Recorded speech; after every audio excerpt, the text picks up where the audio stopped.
Dr. Karthik Ram Manoharan is a Marie Skłodowska Curie Research Fellow at the University of Wolverhampton, where he is working on the political thought of Periyar A.V. Ramaswamy. He is the author of Frantz Fanon, Identity and Resistance, Orient Black Swan 2019, and the co-editor of Rethinking Social Justice, Orient Black Swan 2020.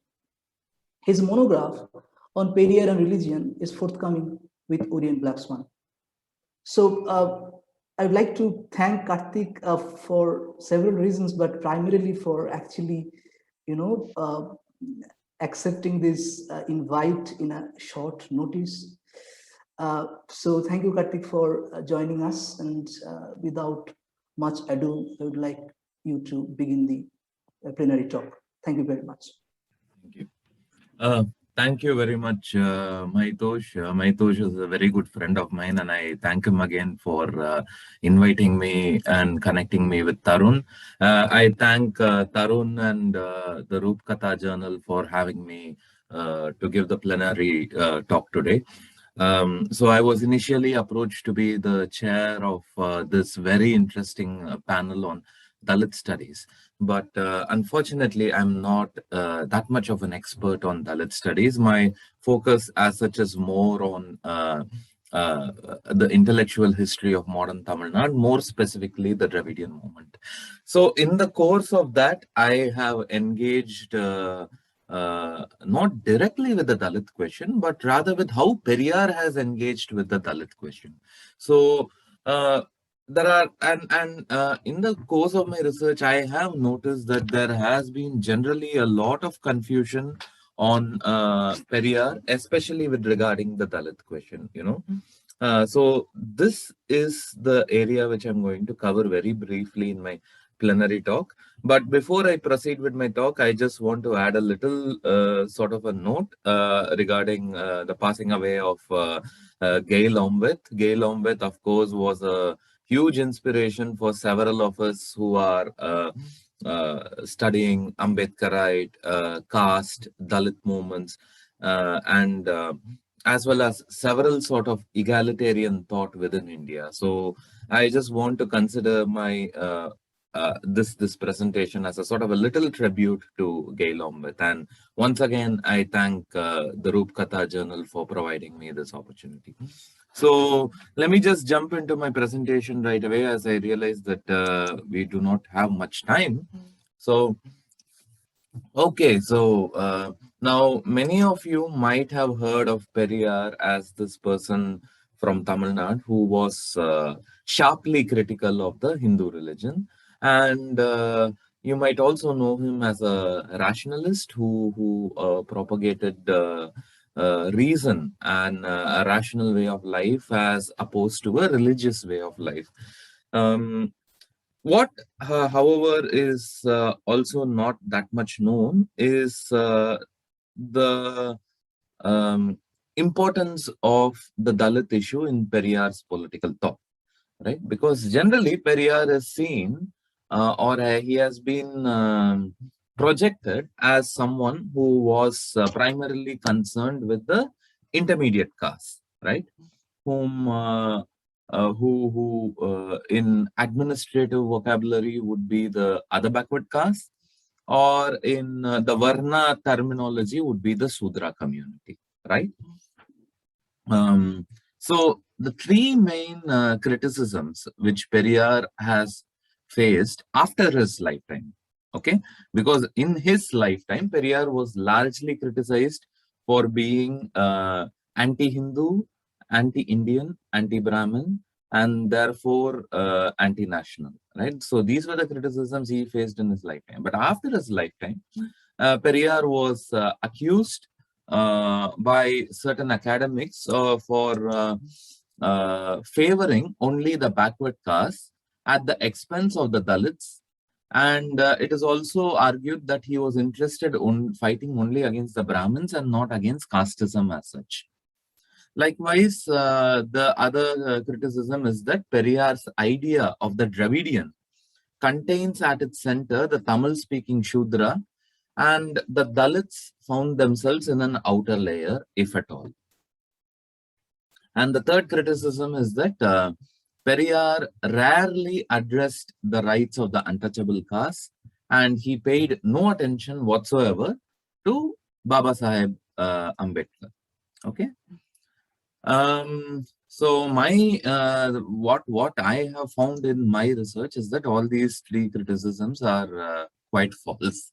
So let's start with the last one first. You know that Periyar paid no attention to Dr. Ambedkar. So you see, till 1927, till 1925, Periyar was a supporter of the Congress. Okay. Between 1920 and 1925, Periyar was a Congress activist. In 1925, he broke from the Congress, citing their reluctance to support proportional representation for the non-Brahmin communities in general. And but till 1927, Periyar was a supporter of Mahatma Gandhi, right? And even though he was critical of Gandhi's views, Periyar nevertheless had a sort of a healthy relationship with Gandhi. He met him in Bangalore in 1927, had a good interaction with him and so on. But it was in the run-up to the Pune Pact, right? It was in the run-up to the Pune Pact that Periyar made a decisive break with Gandhiism as such, right? Because Periyar put his entire weight behind Ambedkar. So till 1927, Periyar was, somewhat critical of Gandhi, but still believing that Gandhi was, good at heart. But in the run-up to the Pune Pact, he fully supported Ambedkar and made a clear break with Gandhi and started criticizing Gandhi in quite harsh terms, which he had never done so before that. Okay.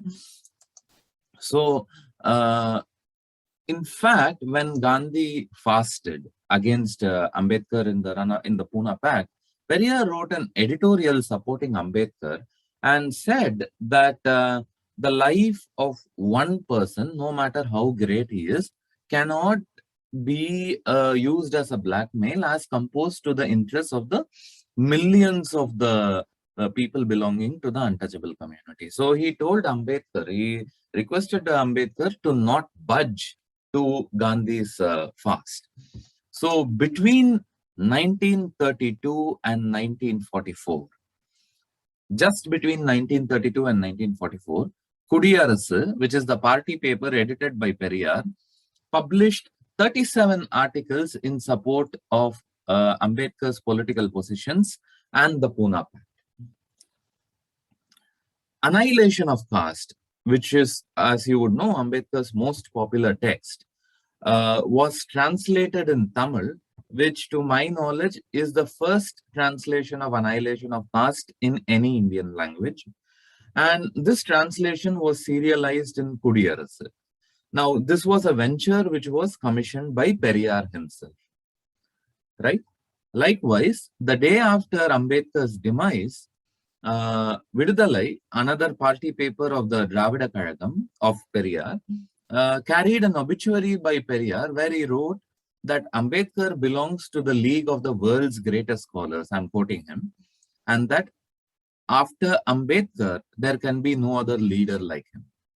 And Periyar praised Ambedkar's intellect, commitment to rationalism, and his conversion to Buddhism. In fact, prior to Ambedkar's demise, I think Ambedkar had made a trip to Burma in 1953, if I'm not wrong. I'm not that great with dates. So Ambedkar had made a trip to Burma in 1953, where he reportedly told some of his followers that he also wanted to meet Periyar. Right? So Periyar also made a trip to Burma, and he had a long interaction with Ambedkar there. There is this sort of an iconic photo of Periyar, Ambedkar, Maniammai, and few others in a group in Burma. So over there, Periyar strongly encouraged and supported Ambedkar's mass conversion to Buddhism, but he said that he did not want to immediately convert to Buddhism because he wanted to break the idols of Hinduism and, launch a more sharp critique of it. And he might lose his advantage on criticizing this religion if he converted to Buddhism. So He was fully supportive of Ambedkar's conversion to Buddhism, and he also propagated this idea to not just the depressed classes and the Dalits in Tamil Nadu, but to the general Tamil population as such. So, in fact, in 1963, Periyar urged the Tamils, all of the Tamils, not just the Dalits, he urged all of the Tamils to name their children after Ambedkar in gratitude to, and I quote Periyar, the greatest thinker in the Indian subcontinent. In Tamil Nadu, Periyar believed that not just the Dalits, but the whole non-Brahmin community owed their progress to both the Dravidian movement and Ambedkar. Right? Periyar held these opinions till his death.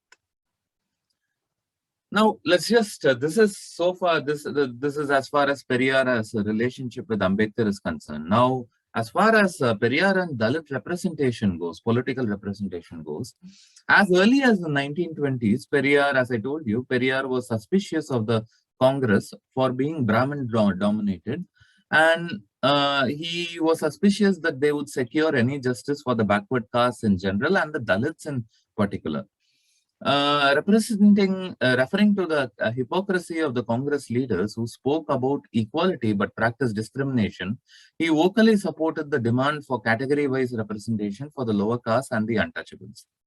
In 1925, he defended and defined category-wise representation as the principle that the general rights of a nation's administration and the entire rights of the citizens of the country should be accessed by all categories of people equally without discrimination, arguing that these rights were denied to those considered lower by the upper caste. Periyar believed that without these basic rights, equality was not possible, and progress in a nation where there were structural inequalities could be possible only by guaranteeing such rights. In an article in 1925, he argued that had the political positions enjoyed by Brahmin leaders like B.N. Sharma and C.P. Ramasamy Iyer had also been shared with the Dalit leaders like M.C. Raja and R. Veerayan, social disabilities against the Dalits would have been weakened. That is, he wanted Dalits to have strong and prominent political representations.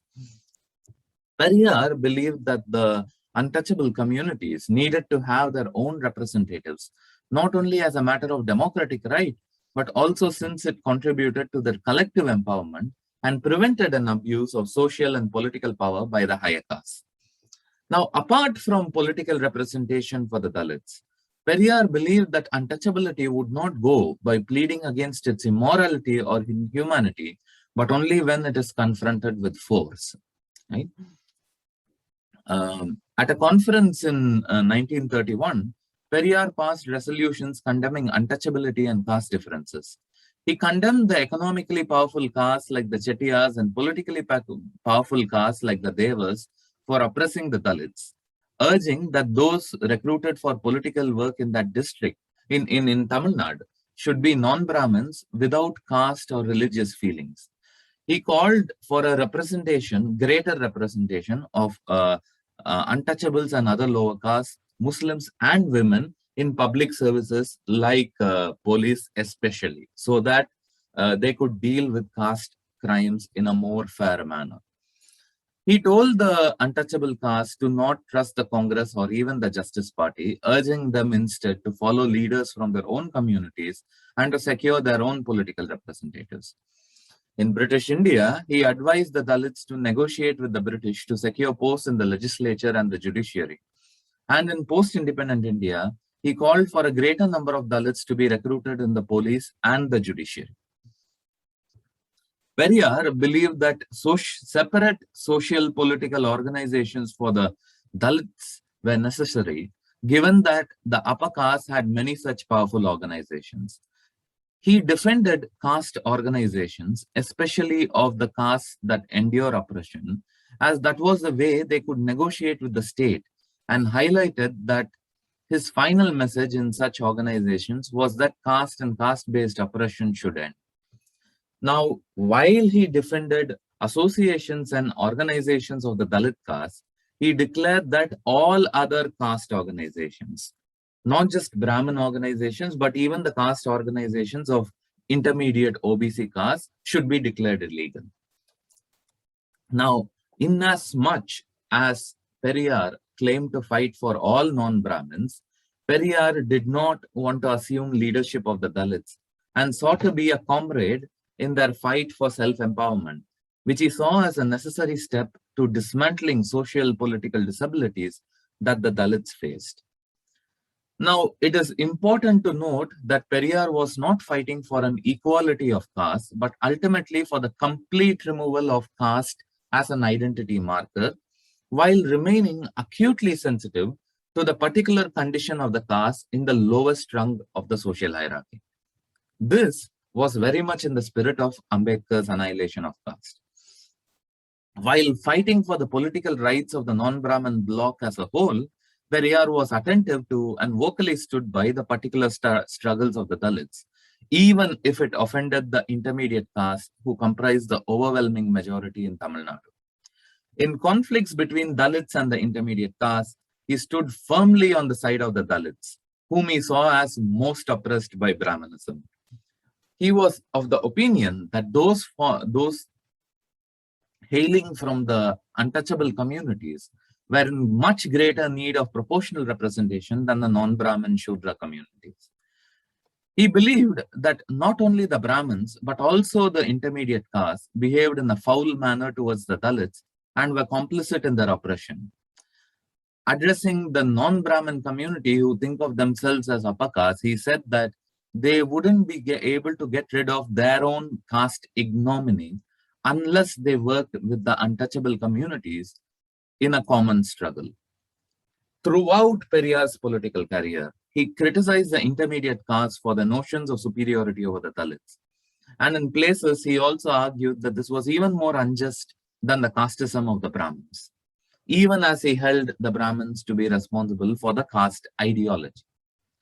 In several of his speeches to the Shudras, he repeatedly stressed that Dalit emancipation was central to the emancipation of the entire non-Brahmin community. To Periyar, the Dravidian project was fundamentally incomplete without freedom and equality for the Dalits. Thank you very much. I trust I have kept time. Yeah, thank you, Karthik. You have totally kept time, and this is a brilliant presentation.